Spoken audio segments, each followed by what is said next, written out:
호랑이로 변신한 사람. 경남의 중남부에 위치하여 주변의 산들로 둘러싸인 분지를 이루고 있다. 분지상의 지형 조건으로 기온의 연교차가 크고 기후는 온난화 습합니다. 일찍부터 선사문화의 발상지로서 철기문화가 융성했던 지역입니다.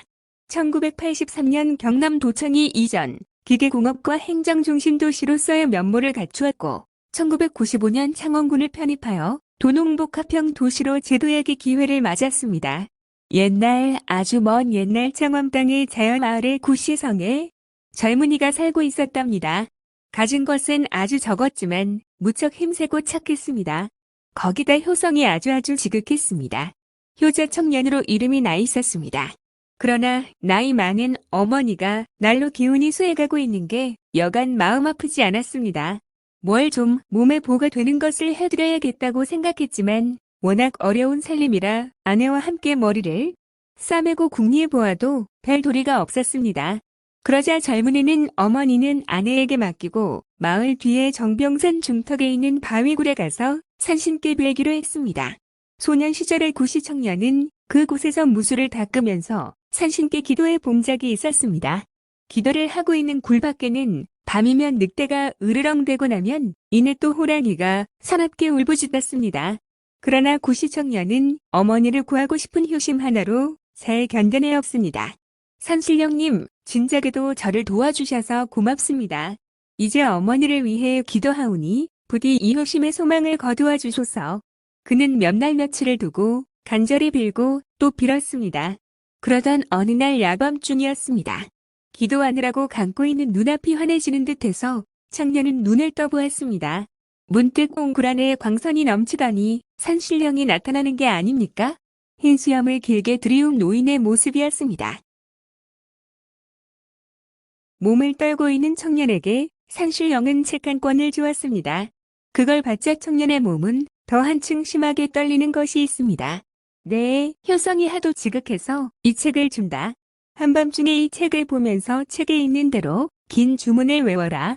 목욕제기하고 난 다음에 반드시 책을 보면서 외워야 한다.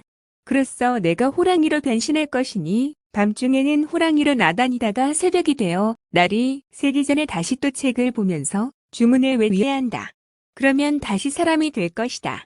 호랑이가 되어서는 고라니 10마리를 잡아 어머니께 고아드려라. 좋은 약이 될 것이다.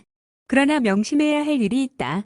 호랑이로 변신하거들랑 이 산속에서 사람을 해코지하고 다니는 못된 호랑이 3마리를 먼저 싸워서 잡도록 해라. 자기 가족을 구하기 전에 남들부터 먼저 구해야 하느니라. 그렇지 않으면 내게 화가 미칠 것이다. 말을 마쳤을 때 청년이 고개를 들자 이미 산신령도 빛도 사라지고 없었습니다. 청년은 집으로 돌아와서 산신령이 시킨 대로 했습니다. 아내가 잠든 야밤중에 일어나 개울에서 먼저 몸을 깨끗이 씻었습니다.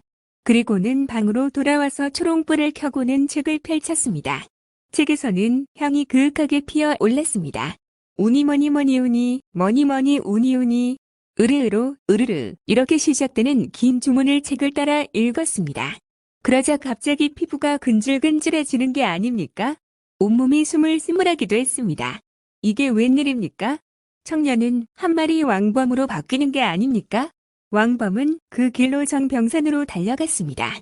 사람들을 해코지하는 3마리 범 중에 한 놈을 찾아내었습니다. 호랑이들의 싸움이 벌어졌습니다. 몸과 몸이 맞부딪히는 소리가 쾅쾅 운 꼴짝이 울렸습니다. 발톱과 발톱이 부딪히는 소리도 여간 아니었습니다. 서로 으르렁대는 소리에 나무들도 무서워 몸을 털었습니다. 드디어 왕범의 어금니가 못된 호랑이의 목에 박히고 싸움은 끝났습니다. 다음 날도 청년은 목욕제기하고 책을 외우고 또 왕범이 되었습니다. 정병산으로 갔지만 두 번째 나쁜 범은 주랭랑을 놓았는지 보이지 않았습니다. 그렇게 하면서 사흘밤이 지나가고서야 왕범은 정병산에서 멀리 도망간 흉한 두 번째 범을 잡을 수가 있었습니다. 청년은 조마조마했습니다. 하루라도 빨리 어머니께 고라니를 고아드리고 싶었기 때문입니다. 소도, 돼지도, 닭도 모두 야위하기만 하던 날은 들짐승머니 영양가가 높은 보신거리였지 뭡니까? 그래서 청년은 2마리 나쁜 범은 처치했으니까 남은 한 마리는 차차 잡기로 하고 고라니 사냥부터 먼저 하기로 작심했습니다.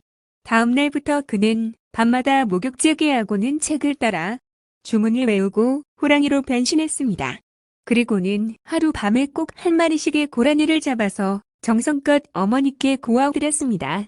물론 새벽이면 다시 사람이 되어 평소와 같이 드릴도 산일도 했습니다. 그렇게 9밤이 지나고 어머니께 9마리 고라니 곰국을 잡수시게 해드렸습니다. 이제 한 마리만 더 해드리면 어머니는 완전히 기운을 돌이키게 될 것이라서 청년은 마음이 날아갈 것 같았습니다. 그래서 또 밤이 오길 기다렸습니다. 드디어 마지막 10번째 밤이 왔습니다. 청년은 더 한층 정성스레 목욕제기하고는 지성껏 책을 따라 주문을 외웠습니다. 우니머니 머니우니 머니머니 우니우니 으르으로 으르르른. 그래서 왕범으로 변신하고는 정병산을 향해 날듯이 뛰쳐나갔습니다. 그런데 그 모든 것을 아내가 자는 척하고 지켜보았습니다. 며칠 밤 이전부터 남편이 야밤중이면 잠자리를 비우고는 나다니는 것을 이상하게 생각했던 것입니다. 그래서 이 밤은 남편이 하는 일을 살폈던 것입니다. 호랑이로 탈바꿈해서 뛰쳐나가는 남편을 보고는 아내는 기겁을 했습니다. 매일 고라니 한 마리씩을 사냥해왔다고 한 비밀에 속을 이제서야 알아차릴 수 있었습니다. 더럭 겁이 났습니다. 저렇게 호랑이로 나다니다가 포수라도 만나면 큰 일이라고 생각했습니다. 저 책을 없애야지. 그러고는 아내는 부엌 아궁이에서 책을 불살라버렸습니다. 그런 줄도 모르는 남편 왕범은 고라니를 물고 돌아왔습니다. 가마솥에 넣고는 물을 붓고는 불을 지폈습니다. 불이 활활 타는 것을 보고 왕범은 빙그레 웃었습니다. 내일이면 어머니께선 괜찮아지실 거야. 혼자 중얼거리기도 했습니다. 불꽃이 더욱 세차게 일어났습니다. 효자의 마음을 그들도 알아차려서 힘을 모아 도와주는 듯 했습니다. 왕범은 방으로 돌아와서 밥상 위에 두고 간 책을 찾았는데 없었습니다. 온 방을 두루 뒤져도 보이질 않았습니다. 새벽이 되고 아침이 되어도 왕범은 다시 사람이 될 수 없었습니다. 아내가 무서워서 부들부들 떨면서 그간의 사정을 모두 털어놓았을 때 왕범은 눈물을 흘리면서 산으로 갔습니다. 가기 전에 어머니께 마지막 10마리째 고라니국을 바칠 때도 그는 한없이 울었습니다. 그가 산으로 간 며칠 뒤 정병산 중턱에 있는 바위굴에서 크게 총소리가 울렸습니다. 그 뒤 아무도 왕범을 본 사람은 없었습니다. 그러나 굴 가까이에 문득 커다란 호랑이 모양의 바위가 새로 솟아난 것을 사람들은 볼 수 있었습니다.